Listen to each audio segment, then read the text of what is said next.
Okay, Kim, the floor is yours. thank you. And thank you everyone for joining us tonight with CommGenius. This is a really special evening and I'm with some amazing people and we're all here to share our experiences as being owners and operators of boutique PR agencies. And tonight's discussion is about the future of PR boutiques. So joining us this evening are the fantastic panelists. I'm super excited to introduce them. First up is Candace Nicole, founder and CEO of Candace Nicole Public Relations. Simone Smalls, co-founder and partner of Strategic Heights Media. Dominic Hawkins, founder and principal of Factotum. Am I pronouncing it right? Factotum. Yeah, Factotum, right. thank you. And last and never least, the fantastic Sarita Oglesby, publicist for SJOPR. So I wanted everyone to take a moment and kind of go around in that same order and just say where you're hailing from and also what your agency does as a boutique PR agency. And then we're going to get into some fun questions. So first up, Candace. Okay, I was gonna say, what does she ask? You can tell me like 2 things and then I like have out. Just introducing yourself and what your company does. So located in Charlotte, North Carolina, originally from the DC area. What we do here at CNPR, I'll tell you like who usually we work with. We have an array of clients, the industries that we work with. We've been doing this beautiful work of amplifying, creating great impact with our clients for 15 years. So absolutely love what we do and the storytelling.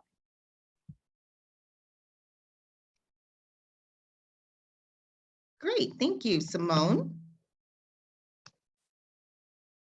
Oh, Simone, you're on mute. Sorry. Hi, That's everyone. okay. I'm Simone Smalls. I am the co-founder and partner of Strategic Heights Media alongside my business partner, Michelle Huff Elliott. We run a boutique PR agency that specializes in entertainment, corporate. We do a lot of TV, film, events, strategic campaigns for authors, for celebrity clients, for personalities, and some social impact work. And I'm hailing from New York. Awesome, thank you. Dominic? I can't do that. Ladies first, right? I'll go last. I know, Sarita's our last lady to go, so I just wanted to go in order. Okay, so you want me to go? Sarita, please. Yeah. Okay. Hey, everybody. I am Sarita Oglesby, and I hail from Jersey City, New Jersey, right across the water from New York. I run a lifestyle boutique agency where my focus is in entertainment, particularly television and film and music. And I also work heavily in the social action space as well as philanthropic initiatives. And in addition to that, we have a partnership, actually, Leah Crawford, Simone Smalls, Michelle Huff Elliott, and I started the Publicist Forum during the pandemic. So I'm really excited to be on this with all of my peers who I fully love and respect. Great. And lastly, Dominic. I'm Dominic Hawkins, joining you from Washington, D.C. It's really great to be here. So I love telling stories, and I own Factotum Consulting. Factotum is Latin for do everything. And so we're an integrated marketing communications boutique agency. I specialize in working with financial services organizations, corporate communication, public affairs, and issue advocacy. And I've worked with clients like Reverend Al Sharpton in the past, NAACP, but then also on the corporate side, like Wells Fargo, Audible, Daimler, Mercedes, and a bunch more. So I also really like PR analytics and data visualization. Really important, as we're always asked to prove our worth and our values. So again, it's really great to be here. Looking forward to the conversation. Great, thank you. So I want to dive into some questions that I came up with tonight as a boutique agency owner myself. I wanted to know from the panelists, as owner operators of your own boutique agencies, what do you like the most and what do you dislike the most about being a boutique agency? And just take turns and go around the room, so to speak. I'll start. So what I like about being a boutique PR agency and just you get to pick your clients, right? You get to decide who you want to work with, who you don't want to work with, what works, what doesn't work. I also like to, as a boutique PR agency, I also like that you kind of are a jack of all trades. You get to do a lot of stuff. Being a smaller agency, my team, Michelle and I, we do have a team. We have a small but very mighty team of other colleagues and PR account managers and assistant account managers and stuff. So we do have a team, but we are still, I guess, technically considered a boutique. Because I guess if you're under 12 people or so, you're considered. Yeah, I did a little research in preparing. I believe if you have under, I believe it's 12 to 15, you're technically boutique. Oh, yes. Yeah. And we're growing, which is great. We are growing. But what I do like is that you get to pick and choose who you decide to work with, right? And then what I don't like is sometimes having to be a bounty hunter. Sometimes I know where you're going, Simone. Chasing, unfortunately, we've had some really great clients, right? But then there are some that are, not so challenging. Then sometimes they start out great, and then other times they start out, So, and then sometimes you, as a business owner and as a boutique PR agency owner, sometimes you have to handle the business first when you're so used to being a creative, and you're so used to doing the PR and the pitching and coming up with these amazing strategic campaigns that you sometimes have to put the business side first. You have to do the accounts payable, accounts receivable. You have to pay the staff. You have to do all that other administrative, human resources stuff, business stuff first, and then you kind of lose out on being as sometimes as creative as you want to be. And that's why we heavily rely on our staff members and some of the younger people under us that can carry that weight of being the creatives, because as business owners, you didn't adopt all of that business side of stuff. So you become business and less creative. Great. Would anyone else like to share? I was going to say, Simone actually hit on a lot. I think of what I was, going to say, because definitely, it's like sometimes you're like a bill collector, as she was saying, like having to chase people. I'm like, this is not why I created the agency. So I become a bill collector, right? Yeah. Another thing I would say, and also very much on what I enjoy, is that we make the decision on who we, want to work with, right? I think that's a blessing, that's a privilege, right? Yeah. In deciding to, create an agency, that is the privilege of it. The downside that is frustrating for me, where we're actively at right now, is hiring, right? We have contractors. Of course, the conversation, individuals say, you need employees. Well, employees nowadays are acting like contractors. So in my opinion, it doesn't matter if you're going to bring in an employee or a contractor. You can hire an employee on Monday, and on Wednesday, they're like, bye, this is not my thing, right? It's hard to retain. It's hard to find talent these days. Yeah, really, so that's very much a challenge with an agency. It's an incredible responsibility on top of paying your team. Anything can happen, with clients, and what are you going to do? Sometimes you're the last to pay yourself, or you may be late on your own bills, possibly because you have a team that you need to pay because you made the decision to hire them, right? And what you have going on over here doesn't have anything to do with them. That's not fair. So that's, those are the things that I don't like, but it comes with, being a business owner. Yeah. Absolutely. Great. Would anyone else like to share before moving on to the next question? Yeah, actually, I did want to say something. I think one of the challenges of also when you are boutique is having to constantly prove to people that you can perform at the same level.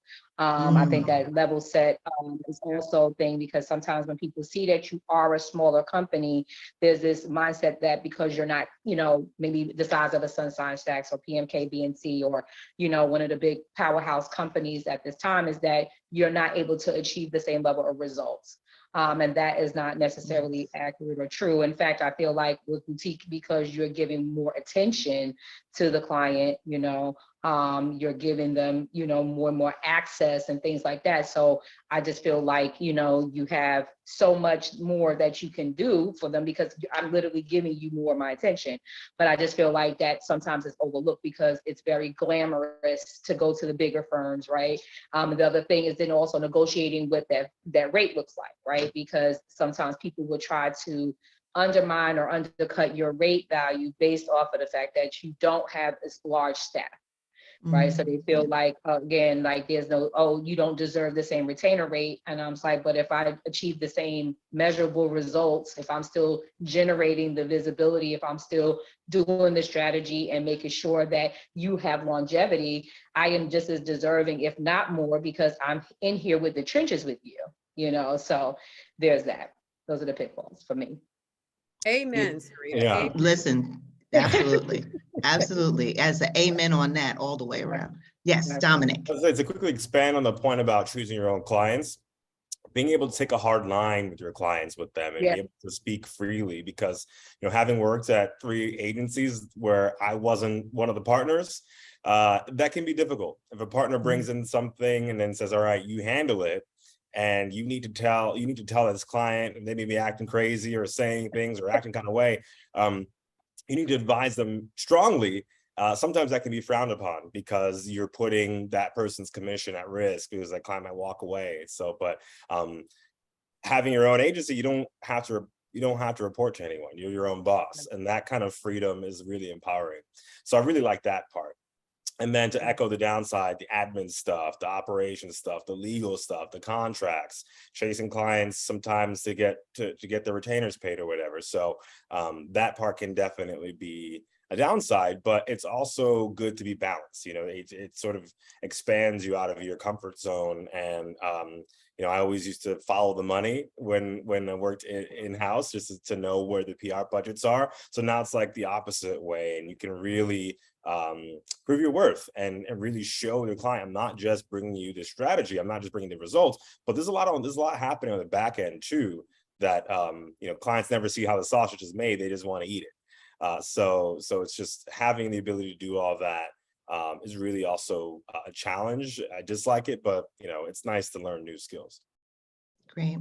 So I know our time and I have a lot of questions, but I have another question. With the changing landscape of public relations, media relations, and the intertwine and rise of social media, how do boutique PR agencies like ours still thrive? And what are some of the key services you are offering to your clients?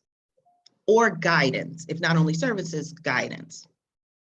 Can I take that question? I think that is about being flexible and able to be very nimble. And a time I think that all of us have learned some very valuable lessons through the pandemic about what pivot looks like.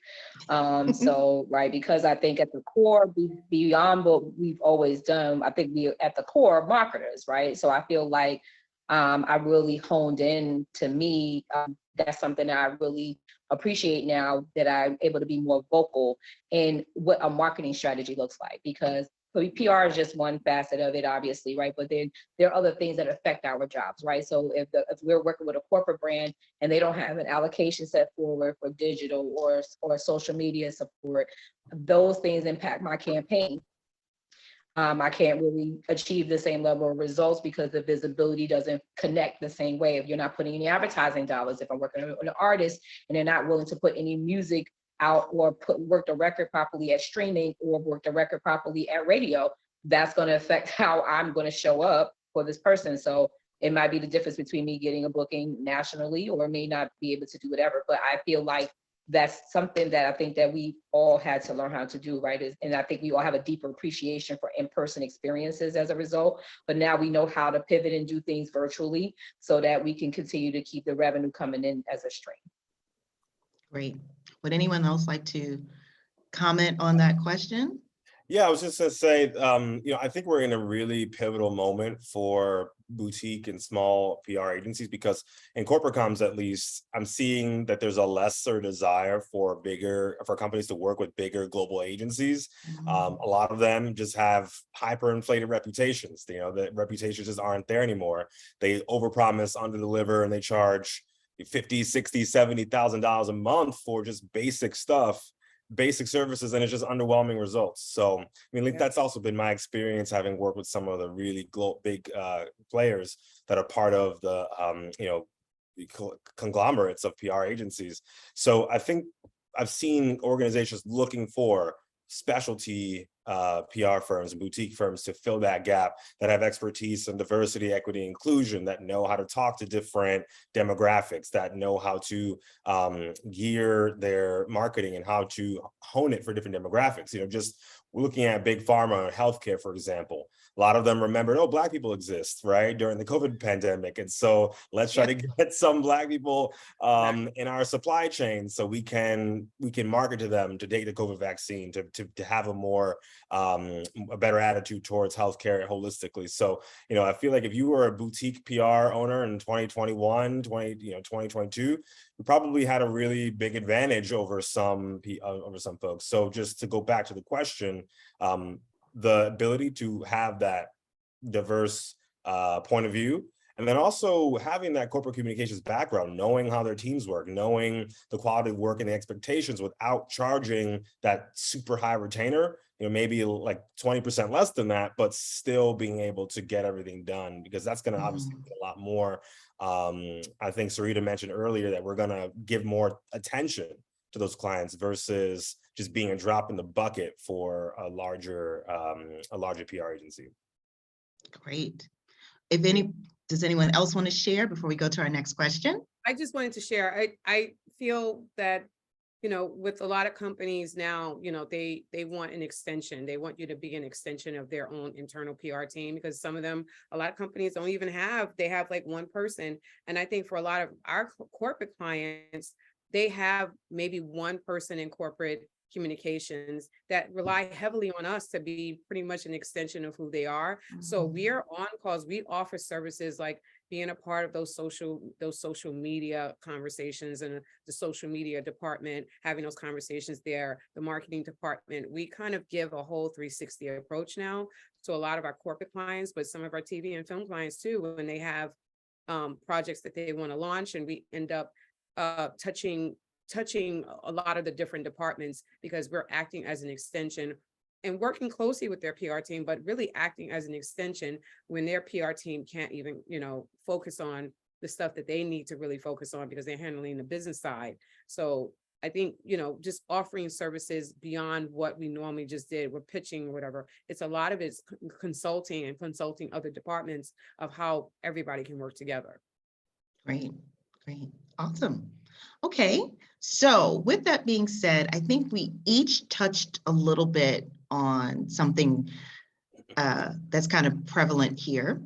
And I wanted to say first, thanks so much to CommGenius for presenting this panel and hosting this and having all of us a part of it. So everyone here is Black. All right. Now, which is fantastic. So this is the big question. Do you believe that boutique, Black-owned or led agencies are receiving the same awards, accolades, and of course pay as our white and non-Black PR peers? Thank you, Candace, for starting with the head nod of no. So Yeah, that's Absolutely not. No. No, we're not. I mean, Candace, you can start. yeah, I was gonna. I knew where you were at. you knew where I was going. Okay. I was just like, if I could have a sign, no, Yeah. absolutely not. And it's frustrating. It's frustrating. I think it's gotten a lot better.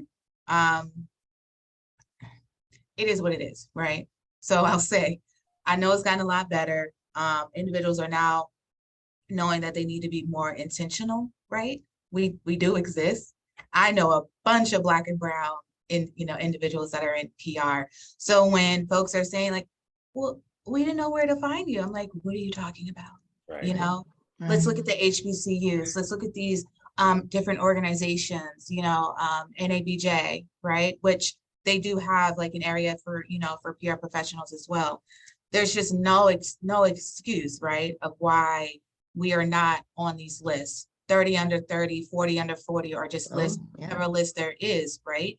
Of these well-known trade publications, not going to share any names, because they put out great work, but they still have a long way to go.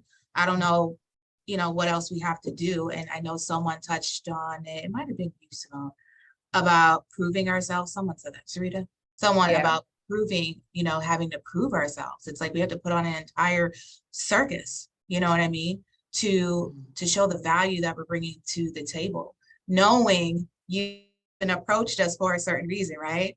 And we have this conversation and you still have to hear more down to the very cent of, so exactly how are you going to be spending, this money for the campaign? Exactly. And I'm like, you wouldn't ask that, to Sarah. You just wouldn't. What she says, is what you're going to be doing. Dominic was saying, and probably I think the unique value with being boutique is that human connection that we have. There are sometimes I've heard, but they're like, oh yeah, we only talk to the client like 1 or 2 times a month. Excuse me, what? Right.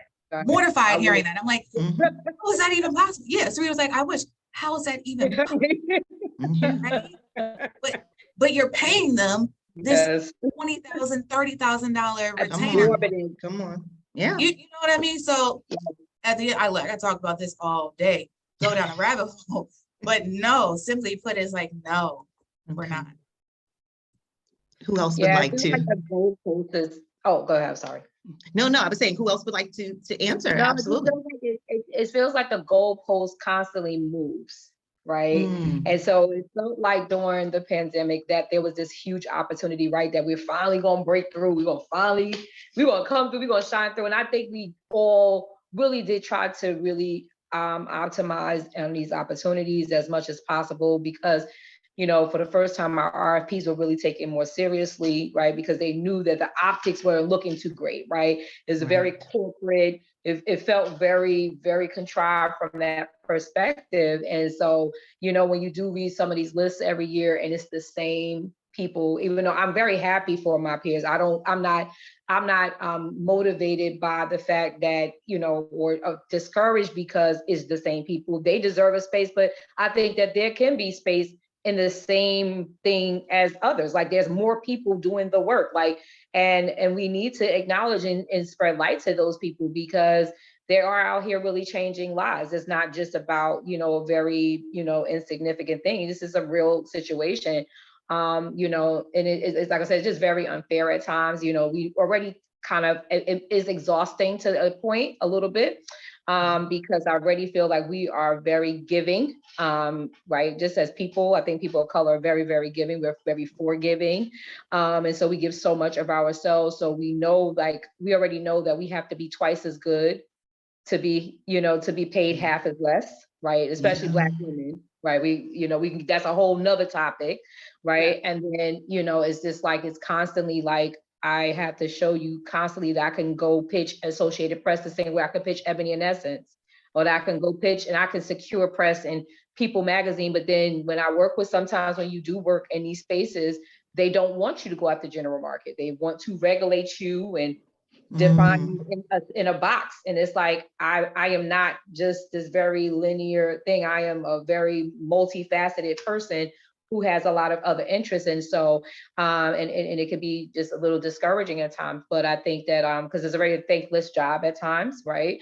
So you get that, plus then you on top of it about like little stuff, so it can be a very frustrating point. But, we persevere, right? And hopefully change will come.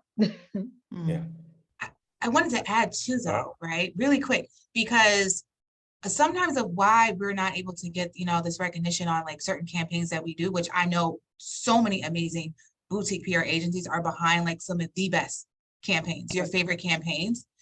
I don't think folks really understand that when it comes to these awards, like these Inks and Entrepreneur Magazine, there's a fee attached to it. Yes, there is. And it is no joke. It is no not. joke. Now it's great to Yep. now put in your info deck or your media kit or in your signature that, you know, your company is part, you know, part of the Inc. But it was like $595 for this entry. Oh, that was Come early. on. If it's late and you just found out, it's going to be $795. Yeah. I work with the company of where they wanted to last year, where they wanted to focus on awards. That's a whole, you know, different monster. But I'm looking at this and I'm like, oh my goodness, someone should be, but they don't necessarily have like this budget set there of like, to be honest with you, a couple $1,000. If you really want to go to for the ones It that is. you know that your company has helped these individuals in these certain spaces, like, you know, like anyone's ready for that conversation, right? That's another reason why our agencies are not being seen. And that's no guarantee Yes. you even get the award, right? And That's it's it, yeah. right. Right. Yeah. Exactly. Yeah, that, and then there's that part, right? Right. I was gonna say it's like a It's dual per inclusion. entry. Right, per Right. entry. It's like a dual inclusion issue because I remember years ago I was one of those 30 under 30 lists, right?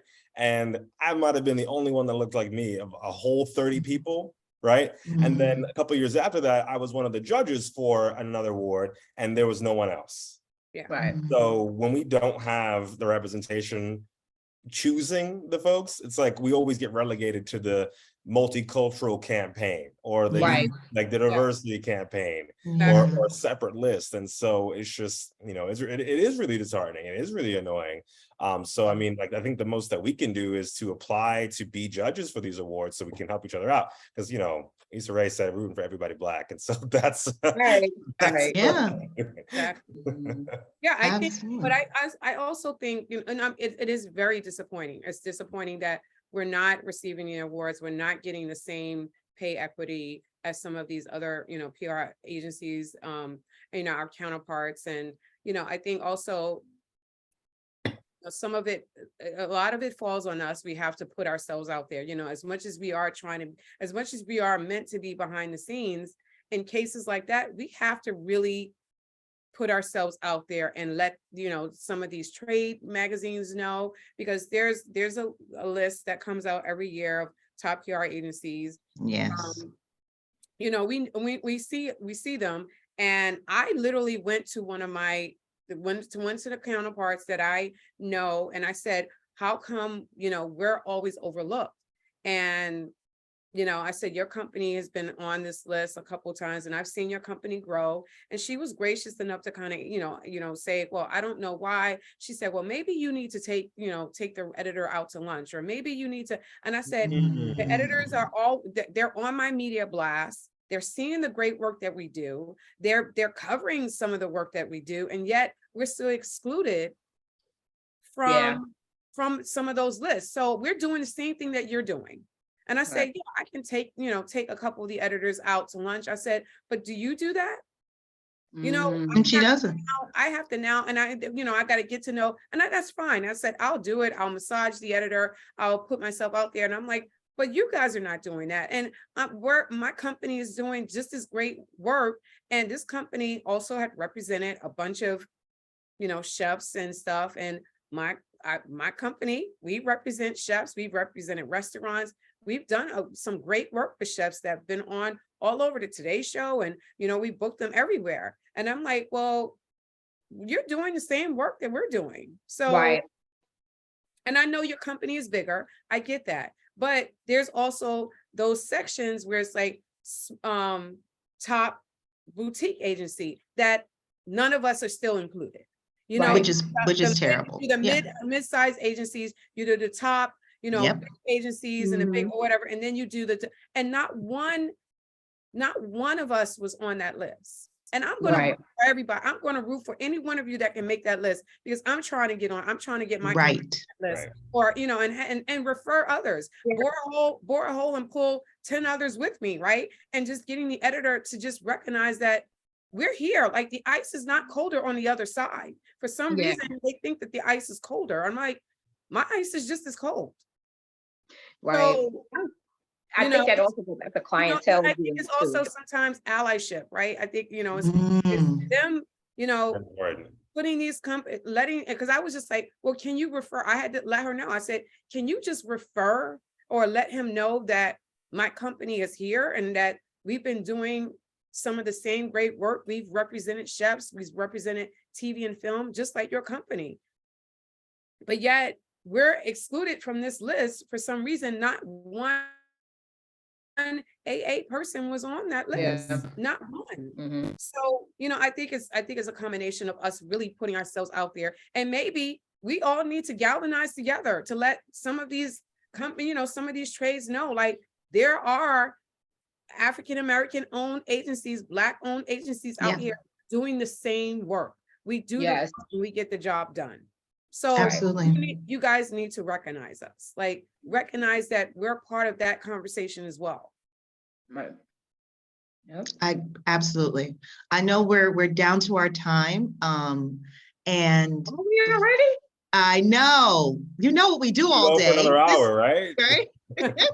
I know. Yeah, Simone, each of you hit the nail on the head in regards of that question about the accolades and awards, and Candace said it as well. I actually allocate out of my own pay that I pay to myself. I allow myself to like submit a nomination. Like it's almost like a little bonus thing once a year. And I realized this is the only way to do it after 10 years, right? Of being in business. And it's kind of like, and you're right to that point, Dominic, are you gonna win? It's almost like you just have to keep submitting and going. And that's what we do. But it is a very challenging experience to see those. Look at the new list for this year, and you're like, wow, we're in 2022. Is really right? Yeah. It is. It can be very disheartening. But with that being said, what would each of you like to share with our guests for the evening? 3 tips to share with any future or burgeoning boutique owners. What are 3 things you would really like to share with them as far as advancing their careers or getting into this industry and maintaining? Because you can get in, doesn't mean you can stay. So what would you like, each of you like to share? I'll start. Go ahead, Sarita. Oh, go ahead. Okay. No, go ahead. You can start. Oh, okay. Sorry, So the 3 are for up and coming people who want to be in the PR space, but also start their own agency. I would say bet on yourself. I would say do the work and do great work, because when you do great work, people notice, and they'll start finding you. Your work will speak for itself, and they'll start finding you. So stay the course and do the work. 3rd would be enjoy the journey, but stay focused on your destination. And I think the last, I know you asked for 3, but I think one of the other ones, it's combination, it's like part B of this 3rd one that I just said, enjoy the journey and stay focused on the destination, is when you're enjoying the journey and you're staying focused on the destination, sometimes you might hit a detour and sometimes you might hit a delay, but it's not denial. Beautiful. Thank you, Simone. Very wise. Yeah. Yes. This is for me. I live by a quote that says, chase your dream and not the competition. And so to Simone's point about enjoying the journey, is that you are going to, I look at my peers, I'm inspired by you all. I love the work that you do. It challenges me, it forces me. It's like iron sharpens iron every day. So it forces me to step up. It forces me to think more creatively, right? When you surround yourself with people who are dynamic and you don't see them as your competition, you can actually get a lot more accomplished because you can work in more collaboration with each other. I think that for people who are starting out, I think that it's important to really understand revenue and how to create additional streams of revenue, right? Because, you know, you pay yourself last when you're owning your own company, to invest in yourself at all costs, right? So that means making sure that you have the right tools, making sure that you're at the right conferences. To, you know, someone's point is also about, you know, the alignment, making sure that you're in the spaces where you need to be. And then the last thing is really networking across and up, you know, and because there's so much, so many lateral moves that are happening, there's a lot of opportunity where people who may have been in one space and now able to assist other people in getting contracts and things like that. So your network is your net worth always, to know who, you know, and to keep those relationships intact, because we are in a relationships business. And so to be able to pick up the phone and make some phone calls is easy. I mean, it's easy after you have really developed and cultivated real significant and intentional relationship building. It's not just about requiring people to give you something, but also what you can offer in exchange for the time and service, because it would pay itself back in dividends well beyond what you thought. So those are some tips that I have. Great. Thank you, Sarita. I would say I have a bunch to say, right? Because I feel like I just touched on this during ProCon. We were having a conversation with pros, and I just wanted to shout out, Renee, Courtney, and Darian in here. These three are students, grad students in Louisiana, right? In Baton Rouge, right? Yeah, in Baton Rouge. They are phenomenal. Honestly, they're the future. They understand.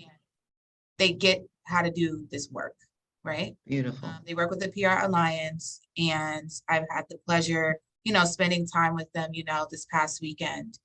And so what they're doing now, is surrounding yourself with like-minded individuals, right? Number one. But if that's what you want to do is create your own agency, start surrounding yourself by other, with other agency owners, right? Offering to do like virtual coffee, or, hey, Sarita, I actually saw that you're going to be in Charlotte.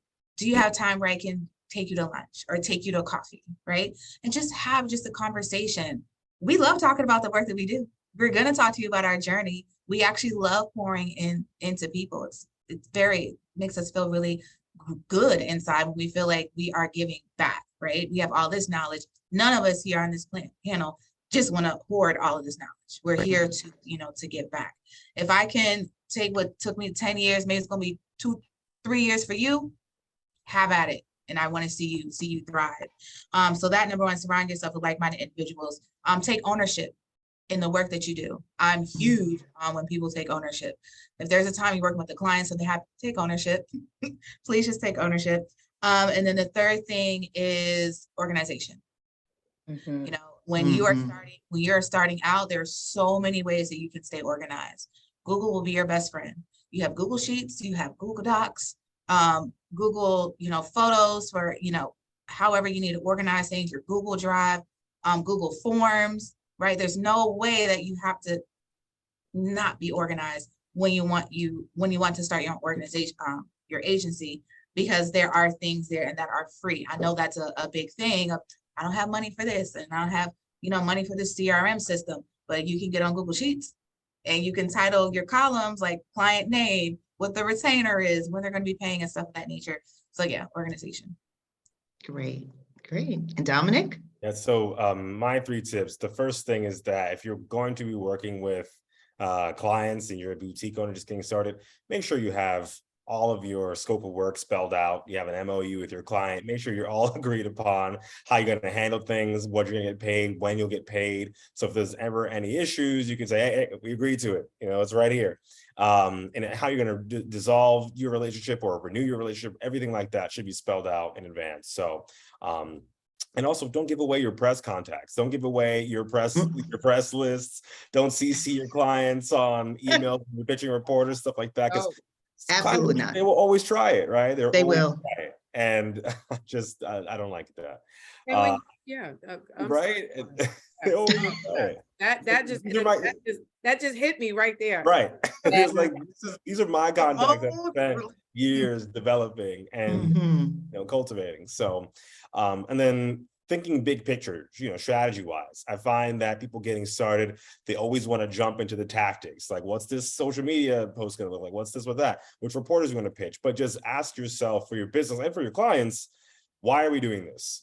Why am I doing this? And so just having that really purpose-driven conversation with yourself, let that be your North Star. And I think a bonus one would be to PR your own PR. Yes, your work will speak for itself, but as we just heard from everyone today, if you aren't going out there, we have to do that as Black PR professionals, because our work can easily be overlooked. It's like we have to break through the door because we're not necessarily being invited through it. So got to PR your own PR. Yes. Absolutely. Fantastic. So LaWanda suggested that I invite everyone to the hospitality suite, all of the guests, to connect after the conversation this evening and share their info in the chat as well, which will be great. I just want to say thank you so much to everyone that was a part of this conversation. These conversations are extremely important and necessary. I love what Dominic said. We have to PR the PR. We spend all of our time amplifying others. We must continue to amplify ourselves. So I'm super grateful to CommGenius for choosing me to moderate this evening, and just so excited to be in this room with dynamic people, including Dominic Hawkins, Candace Nicole, Simone Smalls, and Sarita Oglesby, as well as our lovely guests. And Darren Dabney, thank you so much on behalf of CommGenius, excuse me, for being a part of this and kind of navigating me through. I've never done moderating before, so I kind of like this. I kind of like asking questions. Thank you. Great. Great questions. Thank you. Thank you. Great And questions. just success. I just wish greatness and success to everyone. I just want to give a quick shout out to Simone Smalls, who is killing it right now because she's on a project with Sherry Shepherd. Oh, thank you. With her show. This is what I mean. Like, that's a big deal. Thank you. Put the money to the, listen, don't let this happen. 2023, you must submit yourself for an award because the amount of coverage she has gotten for Sherry Shepherd is tremendous, you know. Awesome. So I just want to give her a little. Thank you. Yeah, I'm gonna give her some more flowers because she was working with Sherry for years. Yes. And to see the work, I mean, this is what we all have been working for, right? To see what she has in this moment, like, you know, the ratings are performing extremely well, but you know, Simone, you have done an amazing job with her, period, because you know, Simone is a legend, just so y'all don't know, right? Like she was behind Usher and his meteoric rise, one of the greatest albums that he ever put out. And you have been a part of his career since he was what, 14 or 15 years old, am I correct? And so I just really wanted you to be celebrated. A little later. But yeah, but you've been a part of community, right? But she spearheaded so many things. And sometimes when you are behind the scenes, you know, they don't always give you your credit and your flowers, but it takes someone of that mindset to really create a cult, be a real culture creator. You change the narrative for so many different things, and you deserve all of it, sis. You deserve it all. So congratulations, Candace Nicole. Thank you for creating Respect the Publicists. I know you get tired of us, but thank you. And Dominic, I'm excited. I'm so excited to have met you because, you know, it's interesting to work with people in the political landscape. Like, you know, you guys are really doing great work. Kim, you out here hustling on behalf of all of those independent people in Harlem. You know, when the gentrification is happening, you're still letting them know that people of color are in this space. No, it's serious because Black business ownership is important. Yeah, and without people like you championing for them, there is no opportunity for us, you know, because there is, you know, we already know how difficult it is in our space, but imagine what they go through day in and day out, just so we can eat in our communities of color, just so we can live in our communities of color and people look like us. So thank you. And thank you, CommGenius, also for creating this platform for us. Thank you for celebrating us. Thank you so much, everyone. Thank you. Thank this has you. been great. Yeah. Thanks so much, everyone. Thank you. Thank you.